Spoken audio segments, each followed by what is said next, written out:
So if you're having to watch this from home, this is on types of current. There's two types, alternating and current and direct. I would want you to know that the alternating current is produced by a generator. So generators have circular motion involved, right? And so you might remember that circular motion was related to sinusoidal motion. I think we talked about that in unit 4 or 5 or whatever it was. This generator, this thing's moving through a circle. Sure enough, that circular waveform that's being generated would look like a sinusoidal wave. So the generators provide alternating current. What do you think provides direct? Talked about them a lot. Starts with a B, rhymes with batteries. Yeah, batteries. Yeah, thank you. So batteries are going to provide a direct current where it's one direction. So it's not back and forth. I think, was there a group named One Direction? Yes. Just look at it. All these things they steal from electricity and magnetism. Potential difference is alternating, so it'd be sinusoidal. Whereas direct current for batteries would be fixed, although Haley, yesterday your question about what happens to the voltage on the batteries was really well done. I thought I might actually try to come up with a lab where you guys can measure that effect, because I thought it was a really good question. So we often think that they're fixed, but they do change a little bit as they're being used, and so I thought it would be a good thing for us to look at. All came because you were brave enough to ask a question. I appreciate it. US, 60 hertz is the oscillation frequency. In Europe, it's 50. They also use 220 instead of 110. So if you take your hair dryer over to Europe somewhere and try to plug it into the wall, the cords are different, and if you try to plug that thing in, it'll fry it if you don't have an adapter, right? So raise your hand. You've ever had that experience? Nope. All right. Young man in my 5th hour from Germany, he said that he brought his clock over from Germany when they were over here on vacation one time in the U.S., and he plugged his clock in, and his clock was calibrated for a 50 hertz signal, and now it's going through a 60 hertz signal, and he said it wasn't keeping good time. Does it make sense that it wouldn't? Pretty interesting. He said he was late to class.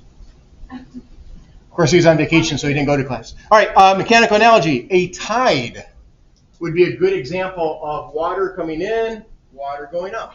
Water coming in, water going out. What would be a good analogy for direct current if it's not tidal? What do you think it would be? Say it again? River. A river, thank you. A river flow would be a great example of direct current. Everyday uses, household, industrial, for direct current, portable. And then the main advantage of alternating current is that you can transmit it great distances. And we're going to study that in the 3rd part of this unit, why you can take alternating current and send it miles without having a lot of energy loss. We'll look at that in the 3rd part. The main advantage of DC is that it's portable. So we can have portability to be able to run our portable devices. And so it's, again, for each thing they have their advantage and their disadvantages. Can I show you really quick the alternating current, direct current as a little simulation? Come on up here for a few minutes. I'm going to show you one little thing here. Go on. Now, yeah, it's right. Now, first, I made this thing up just with some OSB. Tell that person I can sit next to what OSB stands for. Thank you, oriented strand board. So I had some scrap wood in the back. I took some screws and put those in here, and then I just created a little bit of a guide system here. And so, first of all, voltage is sort of like height. Right? So electrical voltage is sort of like height. I have these things on 2 books. If this were on Jupiter, we would say that that's about 4 dish of gravitational potential. Here on Earth, that's about 1 dish of gravitational potential, right?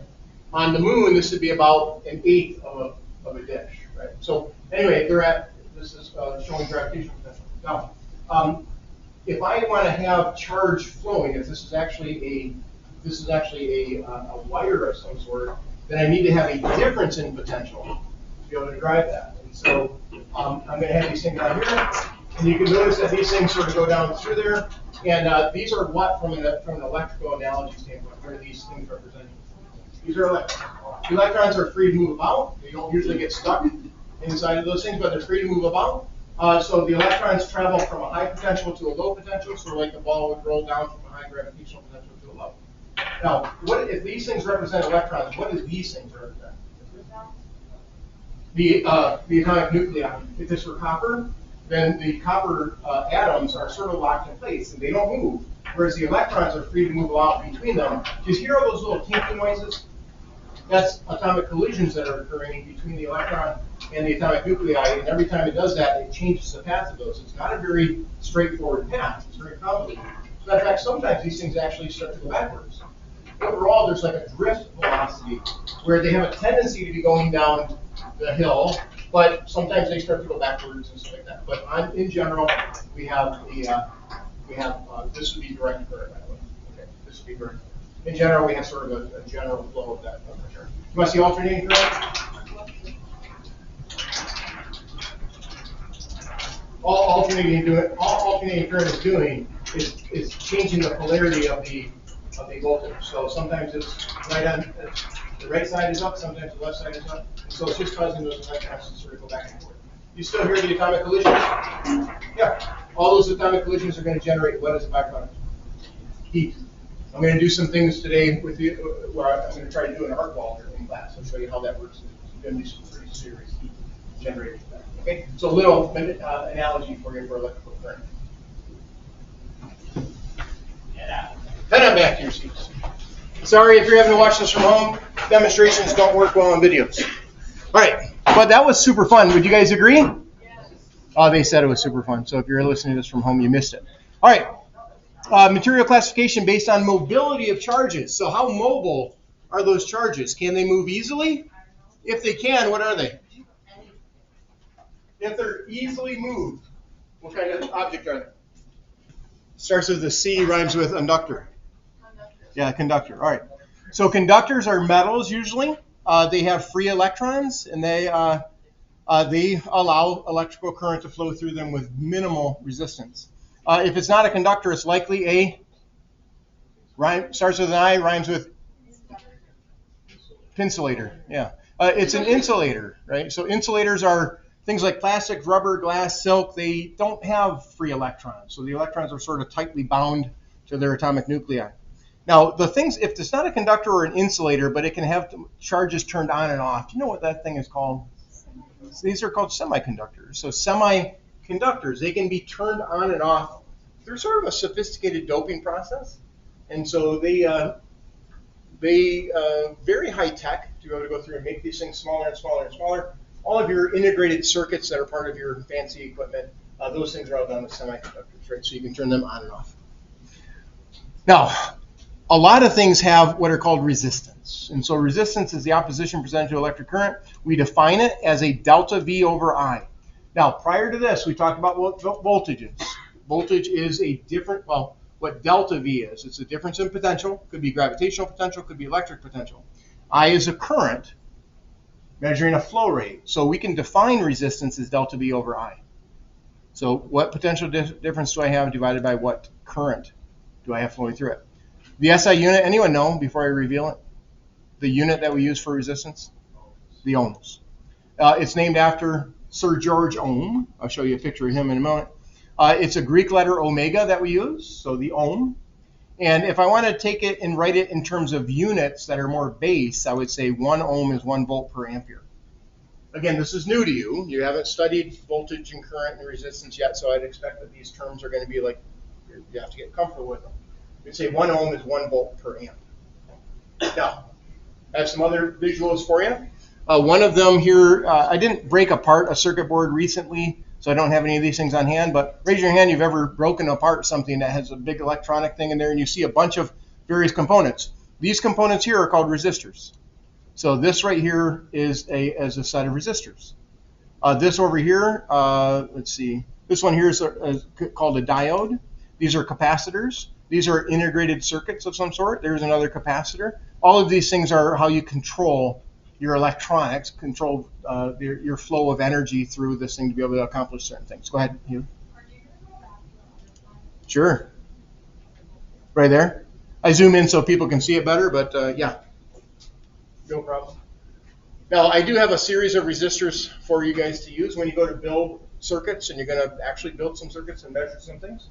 We typically use a color coding scheme so that we can measure the resistance or know what the resistance is without having to use a meter of some sort. So the way that this typically works is there's 3 to 4 bands of color. And again, it's hard for you guys to see these from where you are right now. If I put this on the overhead, it's still hard to see because they're so tiny. But Each of these resistors has 3 to 4 bands. The first band represents the first digit. So they use a Roy G. Biv color scheme. So red, orange, yellow, green, blue, violet would be your standard colors of your rainbow. They have black, brown, they throw in gray, white. But each of these represents a digit. And so you would look at that and say, well, red, red, brown for that red, red, brown, and then gold would represent a 22, so 2, 2. It'd be the first red represents a 2, the second red represents a 2. The brown band means 10 to the first. Brown means 1, so we'd say 22 times 10 to the first, that'd be 220 ohms, and then the last band represents a tolerance, so then that'd be plus or minus 5%. So again, I'm not going to require that you memorize those things. I have done that in years past, but I don't think it's that worthwhile to do. So it's just helpful to understand what that color coding is about. A variable resistor. Raise your hand. You have some sort of device at your home that you can turn a dial on and it makes things louder or quieter or something along those lines. All of those things are variable resistors. So if I want to control the flow of current to maybe to my speaker system or something like that, I can turn that knob, and that would affect the resistance, and that would make things louder or quieter. Raise your hand. You do any kind of gaming or with joysticks, things like that. They have linear models where when you turn the joystick up or down or things like that, that also is a variable resistor. So resistance is a way to control current. Okay, some things that you guys should know. What they depend on. The resistance is proportional to length. So you double the length of some sort of conductor, and you're going to double the resistance. So there's proportionality between length and resistance. A good analogy for you. Anyone have a class, another teacher in this hallway, this pod? Who do you go see? Glamsey. If the hall is full because it's passing time, and you have to walk from here to Glamsey's room, it's not a very long path. You might encounter 5 or 6 people that you have to sort of bounce in between, right, during the passing time because it's a short path. Raise your hand. You have someone over in like pod 8 or 7. Where do you got to go? So much longer path. If the hall is full of people, it's much more likely that you're going to sort of be impeded by people as you walk through there, right? So the longer the path, the more resistive it is. Okay, so a general relationship between resistance and length. Now, this is an opposite effect for cross-sectional area. The wider the wire or the conductor, in this case, the smaller the resistance is. This is akin to having our central hallways be wide, whereas our hallways in our pod areas can be narrower. Why is that? Because we want a lot of flow going through the central hallway. So you widen up and you make it less resistant for people to be able to go through. And so another good analogy, raise your hand, McDonald's Coke, best thing ever. Of course, I don't know what they do with the McDonald's Coke, but they're really good. The McDonald's straw, I can get lots of Coke through that straw. If I try to drink with the coffee stirrer, I'm not going to get much through it, right? And so there's more resistive path for the smaller cross-section area. Copper and iron. Now, copper's a pretty good conductor. Iron, not so much. That has to do with something called material science. I'm going to show you that here in a minute. And then temperature. Temperature affects resistance. The warmer it is, the more resistive it is. Now, that's a little bit more complicated. It's not a direct proportion necessarily, but when things heat up, they become more resistive. A way to think of that is imagine going down the hallway all the way over to somewhere over here, and the people in the hall are vibrating erratically because they're really hot, right? So the more hotter something is, the more kinetic energy they have. I know, exactly. But if the atoms themselves are vibrating really radically there because it's really warm, it's much more likely that you're going to be impeded by that motion because there's just a higher probability that you're going to collide. So the warmer something is, the more resistance it has to the flow of current. Now, this is, I will tell you, I do all of this with my 1 semester class. My 1 semester class has to know these relationships. What they don't do is they don't do the bottom stuff. I want to do this one with you. It's a little bit more technical. It has to do with something called resistivity. So how I can put all this stuff together as an equation is I can say that the resistance of a device is equal to the resistivity of the substance.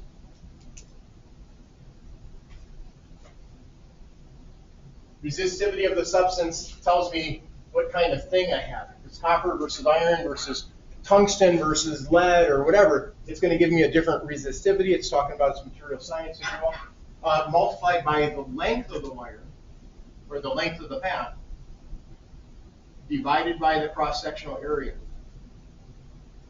And we can, of course, write that just using letters. So it isn't up there.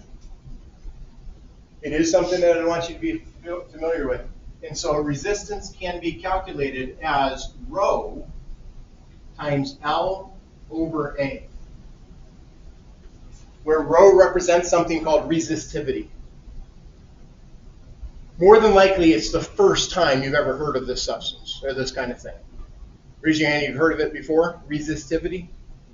Not a soul. All right, so what I'm going to have you do is I'm going to have you look up some resistivities of various metals. You guys, copper. You guys, iron. You guys back there, look up, gold. Silver. Tungsten.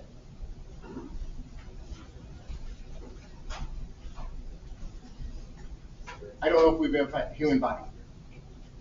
The human body. Just see, I don't know. I ran out of metals to think of. Look up for resistivity of the human body. I don't know. Maybe we'll find some. Ask ChatGPT. They might know. No, I don't know. I don't know if we'll find it for the human body. You could do like a strand of hair or something if you can't find that. Right?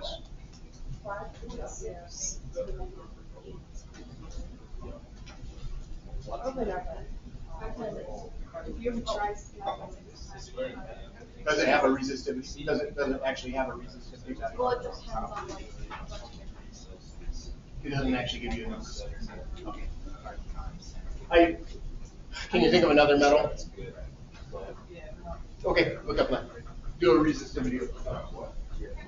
All right, first time you guys have seen this kind of thing, so it's worthwhile to spend a little bit of time on it. Gray and Company, what do you guys find for copper? Like the ohm meters? Yep.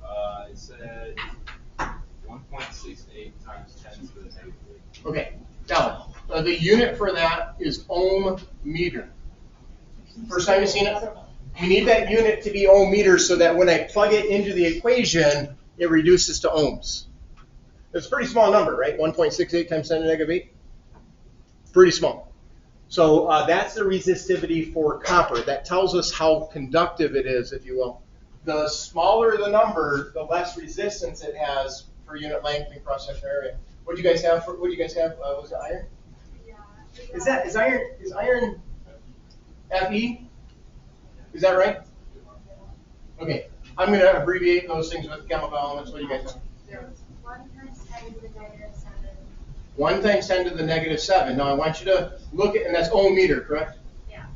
So you notice that if I were having a piece of copper versus a piece of iron, the iron is roughly 10 times more resistive per unit length. That number is 10 times bigger. So what that means is if I have a certain length of copper wire and compare that to the same length of iron wire, I'm going to have a much bigger resistance in the iron wire. It's just less conductive. What do you guys have for gold? You guys have gold? Yeah.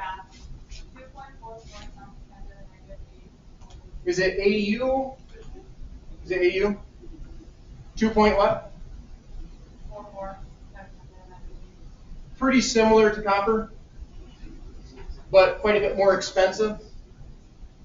So, you know, it's on par with the copper. Way in the back, what you guys had silver? 1.59 times 10 to the negative 8. What's silver? Is that AG? 1 point what? 1.59 times 10 to the negative 8. Now, I notice this is a little bit smaller than copper. Now, oftentimes we're going to use copper because it's more abundant than silver. It's less costly. But if I have a really expensive, like critical piece of equipment, let's go to the presentation from Keskin, the guy that came in and did our presentation on the vibrational stuff. If they have really important pieces of equipment that have to be on and make sure that they don't fail at all, they're probably going to use silver for the contacts as opposed to copper or something like that because they have less resistance to them and they're just a more durable substance. But it's pretty costly, right? What else do we have? What do you guys have? We had tungsten. which Tungsten. is, 5.6 times 10 to the negative 8. One more time, 5.6, negative 8. Yeah. Tungsten. Is it W? 5 point 6 times 10 to the negative 8. Yes. A lot of times our filaments in light bulbs and stuff may be made of something like a tungsten or something along that. Very, very narrow, though, right? The filaments are very, very tiny, which means that they have a bigger resistance because of that small cross-sectional area. And then finally, I put you guys on a little bit of a wild goose chase. Did you find anything for people? You said no? It just depended. It depends on a variety of things. Yeah. What about what was the other one you guys did? Lead. Lead? Is that PB? Yeah. 22 times 10 to the negative 8. 22 times 10 to the negative 8? Yeah. Okay. So again, what this tells me is just how much resistance I have per unit length and per unit cross-sectional area. We're going to do a couple of problems with that. You'll see that, not today probably, but tomorrow. Okay? All right. A new equation for us. You'll see that come up a couple of times. All right, I'm ready to measure your resistance. Are you ready to check your resistance out? We're going to measure how resistive you are. Okay. If you are watching this from home, it's going to be delayed by about 10 minutes. All right, come on up here. We're going to do a quick little dog and pony show. Okay, now first, you guys are never to try this at home. It's a multimeter. Can't hurt you. This has a 9-volt battery in it, by golly. Oh, no, 9. Gotta be careful with that. All right. Now, first of all, a multimeter. When you guys go to use this, it's sometimes called a VOM meter. What do you think the V stands for? Volts. What do you think the O stands for? What do you think the M stands for? Not meters. This isn't measuring length. I mean, I suppose you could. Say, oh, that's meter. No, it's milliamp meters, right? So usually what we're doing is we're measuring things that are smaller current, and so we call it a VOM for volt ohm milliammeter. Now, it's got multiple scales on it. I know you guys can't see it really well from where you are, but there's some stuff on the top that says V. V would be for voltage. There's both voltage and alternating voltage. So there's direct current, and then there's alternating current. When you get to that point, you go to use these, you'll see that in more detail. You also have current range. So there's an A value up on the very top that if I want to measure current, I can do that with so. And then finally, we have resistance. The resistance is way down here. So it's a multimeter, so I can use this to measure a variety of things. First, let me just show you a couple of these things over here. So this is my little container full of a bunch of resistors. When you go to use these things for labs, you might pull out and say, oh, this is a where's the 100 ohm? Here's a 100 ohm resistor. And so you say, I want to make sure that this thing actually has 100 ohms of resistance. So I'm going to put it on the 200 ohm scale. And all I'm going to do is just connect up with the alligator clips, both sides of that thing there. And then that thing should read, what's it read about?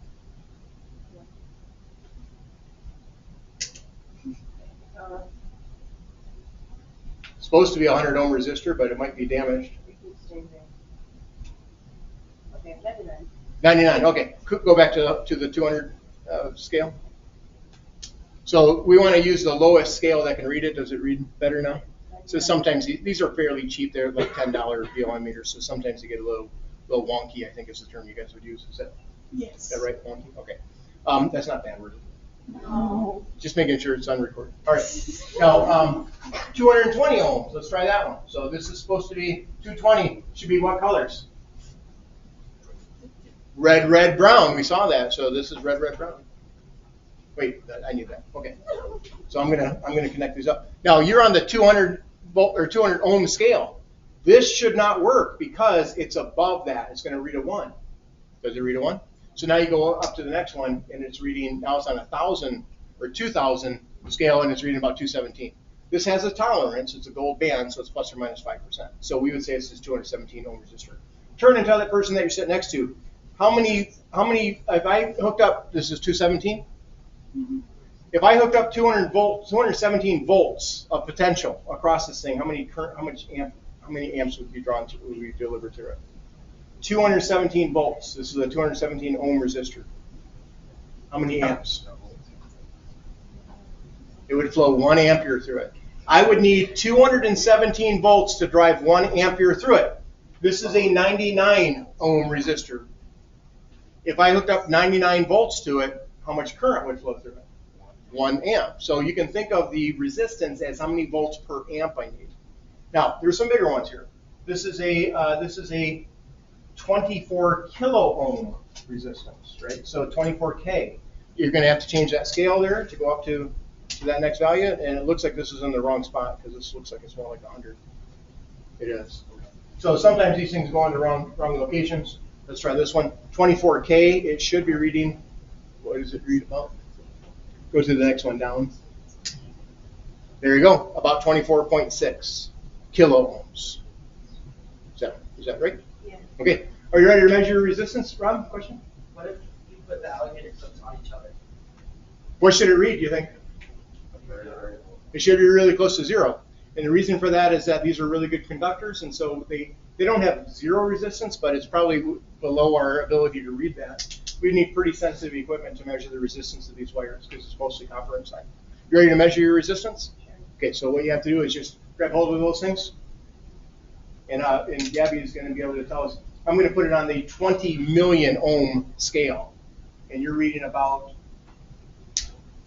1.4 mega ohms resistance.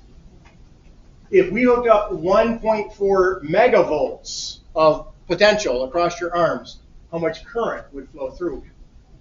1 ampere, and that would be unfortunate for you. So that would definitely hurt you, right? But that's the idea, is that resistance is something that impedes your current flow. You want to check your resistance? Okay, grab hold of those. You're at around, well, going negative for a second, you're quite a bit less than that. You're around 140 kilo ohms of resistance. So you're like a factor of 10 lower than Charlotte. So what that means is that if you were to touch the same kind of stuff, you're gonna impede current less than she would, and you would have a much bigger current flow through. Anyone else want to test her? You want to test it? Right. Holy cow! You're below 100. You're at like 100. You're definitely gonna hurt yourself. She's only about 140 kilo ohms of resistance. Now, technically, the way you're supposed to do this is you're supposed to take these alligator clips and you're supposed to connect them to you like that, and it like really hurts, right? So you want to try? It'll be okay. So I'm going to measure my resistance. Put him on Mother Dale's. Okay. No, don't do it on the Ouch. Okay, can you read that for me? I'm like in pain here, sorry. I'll try it. I'm sure it'll be fine, I think. What? It's going negative. That's because I was. Because I hear doesn't do it. Go to the 200. I am 2.3 mega ohms of resistance. Thank you very much. I'll be here all week. Okay, now I'm going to do one more thing with you. Do not try this one at home. I'm going to show you what happens when you run a really high current through a, excuse me one second, through a pencil graphite, right? So I'm going to run, so this pencil has wood on the outside. Wood on the outside is a really good insulator, but the graphite itself is a pretty good conductor. Now, I'm going to measure the resistance. Could I have you do that for me? Hook up the red and black to that thing there. Put it on the 200 ohm scale. I don't know what it's going to do. I haven't done this before.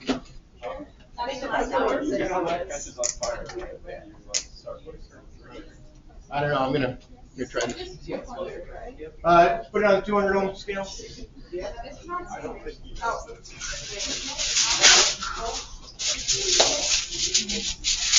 Okay, now you guys are not to try this at home. Do not try this at home. Now, aluminum, I could have had you guys check aluminum. Aluminum's a pretty good conductor, would you agree? Yeah, that streak, I'm not sure what that is. It's quality control, I'll say that. Now, what I'm going to do, what is the resistance? About 16 ohms? It was about 10 when I first did this, but I sort of charted a little bit. And because what I'm going to do is I'm going to show you a little arc welder. Now, don't try this. Should we turn off the Are you lights? sure that we should be looking at this? I probably would not look directly at it. I'm gonna look directly. I mean, I do, but my eyes are already shot, so I don't. Should we turn off the lights? You can. Go get him, Joy. Okay, now, first thing I'm going to do is I'm hooking up the red electrode to the graphite on that side. The other side, I'm not going to connect it up like this, because what I want to do is I want to connect it up to the aluminum foil, so that the aluminum foil is going to serve as my conductive path.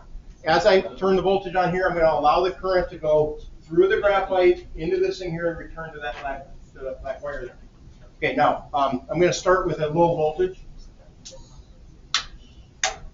And so no current is flowing yet because I don't have a complete path yet. But when I put that on here, you might see, those of you that are up close, you can see a little bit of arcing, a little bit of sparking. Can you see it?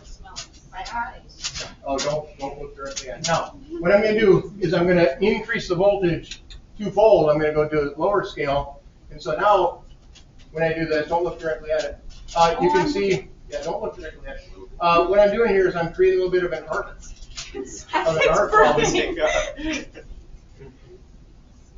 Can we breathe that in? I probably would not.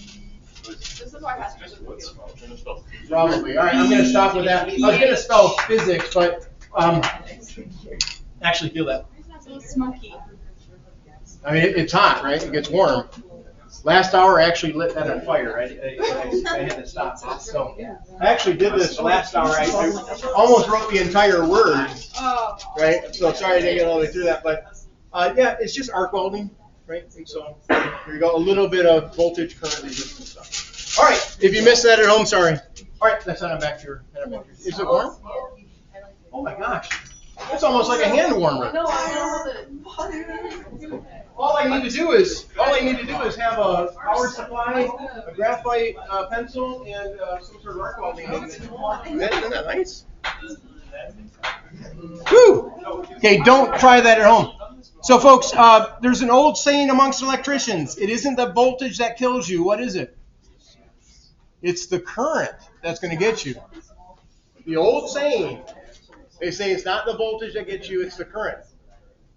Your body's resistance is a way of protecting you in the event that you have exposure to high voltage.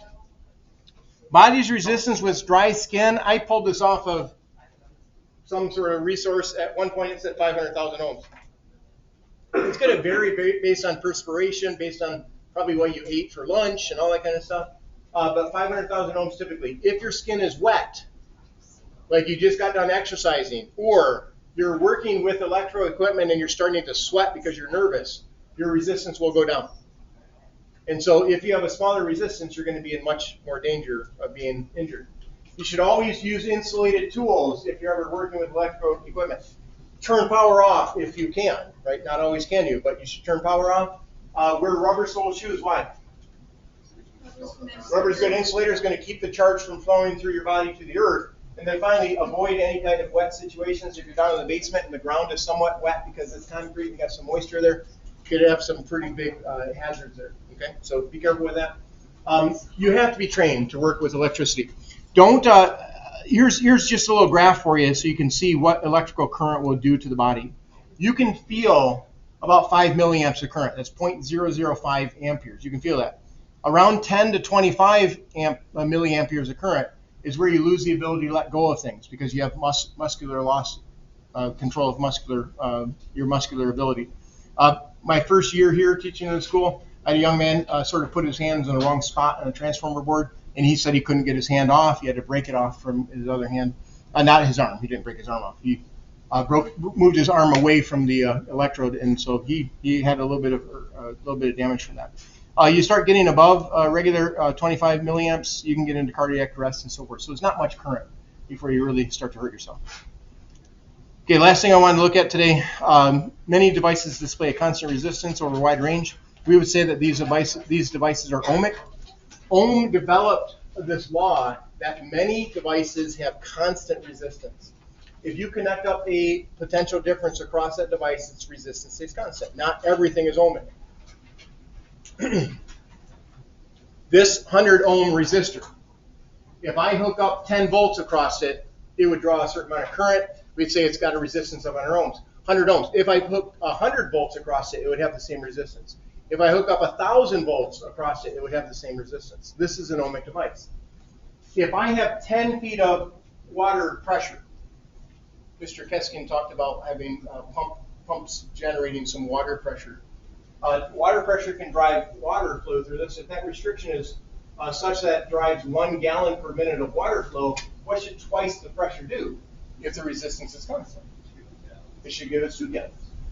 What what Ohm discovered is that many devices obey a constant resistance. If I go 30 feet, I get 3 gallons per minute. The restriction would be a constant value. Now, what you'll find is that some things like light bulbs are non-ohmic. Light bulb, the tungsten filament is so tiny. These are the old school light bulbs anyway. They're so tiny that there's so much resistance through that light bulb or through that filament, and it gets really hot. Well, the more it increases in temperature, the more resistance it has. And so you would see that would be a non-ohmic device. And so ohmic devices would have a linear relationship between potential difference in current, and non-ohmic, you'd have a non-linear relationship. I don't know if we'll get a chance to do some stuff with light bulbs, and I'm not sure if we will. We might run out of time to be able to do that. The last thing I want to look at with you is just this idea of the big three, if you will, just a summary, and then we'll call it a day. Voltage, sometimes called potential difference, is measured in volts. It's a driving force, sometimes called pressure. 1 volt is 1 joule per coulomb. You should have this stuff memorized. You should know how the volt is related to energy per amount of charge. Now, you don't need to know that these are 1.5. This is one from your cell phone, it's 3.7, 9 volts and 12 and 120. You don't need to know those. It's helpful if you know those. But you should know that that means 120 joules per coulomb, 12 joules per coulomb. Resistance is measured in ohms. That symbol is the Greek letter omega. 1 ohm is 1 volt per amp. So if you're going through and you're trying to do dimensional analysis, you'd say, 1 ohm, 1 volt per ampere. And then finally, current is measured in amperes. And that is 1 coulomb per second. And again, this is new to you. You haven't seen this stuff before. I haven't even given you any homework questions on this stuff yet. We will have some of that stuff tomorrow, where we actually put these things all together.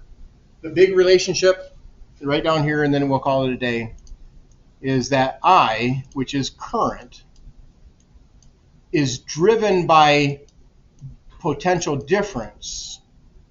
It's not V, it's delta V. In order for me to have those charges flow down that OSB board, I had to have a difference in potential.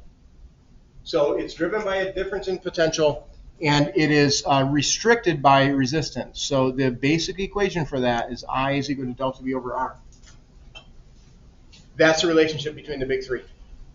I'll show you how to use that stuff with a variety of problems. We'll do some lab work on this stuff. I don't know if I mentioned this or not. I probably will be gone Tuesday of next week. It just has to do with the personal matter. So I won't be, we'll be here together tomorrow. And then Monday, we don't have school, and I probably will not be here Tuesday. So what that would mean is you'll have some reading assignment or some video lecture that I've created or something, but expect to have some work to do on Tuesday, okay? Probably not going to be a lab, because I'm not going to have you guys do a lab without me. But then we'll get in and do some lab work after that. Okay, what are you guys going to not do at home? Don't do that. All right, if you're watching this from home, sorry you missed some of the cool demonstrations.